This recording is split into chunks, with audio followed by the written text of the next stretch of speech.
Going to add a new customer segment pulse metric to my data set and to the active dashboard I have going.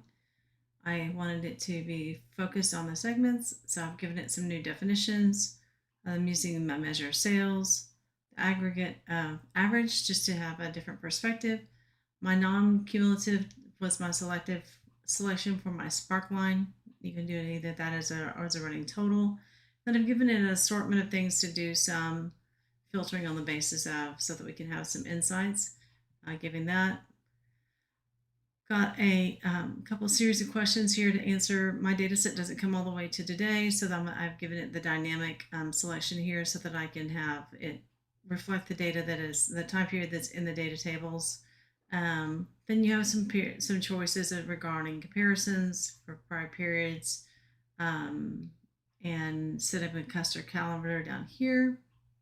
You can see the preview of what's happening on the right hand side. I can have a chance, if I had a threshold or a source goal, I would be able to select those with specific measures or to create an advanced goal. Straight away is giving me several examples of insights that it's seeing, and these previews give you some feedback straight away on the kind of things it's going to be telling my user if they use my newly created metric.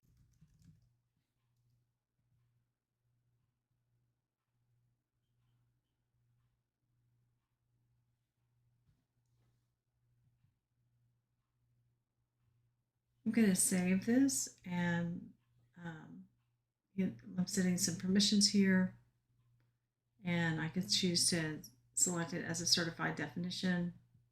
I'm going to leave it for now. So this is what my metric will look like in the initial questions that it's got here. It's also using the type of things I had supplied for filtering for prompts. So knowing this, looking at subcategories, segments, and then customer names. So I have an assortment of perspectives that it's instantly going to have providing. Now, to go back to my Tableau workbook and to take a look at how to implement this, notice that we do have this menu top left to go between Pulse and to go back to Tableau Cloud. And I want to be able to put my Pulse metric in here.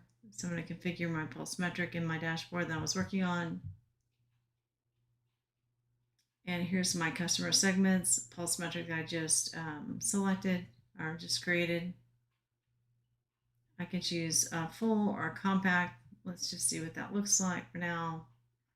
That would be without the spark line. Let's go ahead and look at the spark line. We have a couple of different ways. So we'll just take a look at what these different impact of the different settings are. Respond to filter selection. So I do have that segment set up as a filter on this dashboard, so that would be great for it to respond to that. And we will add this to the dashboard now. Now I've got my pulse metric embedded in this dashboard with two others alongside of it. I've added the ability to do filtering with segment to the other two. So all three now will be responding when the user makes a selection on our segment filter.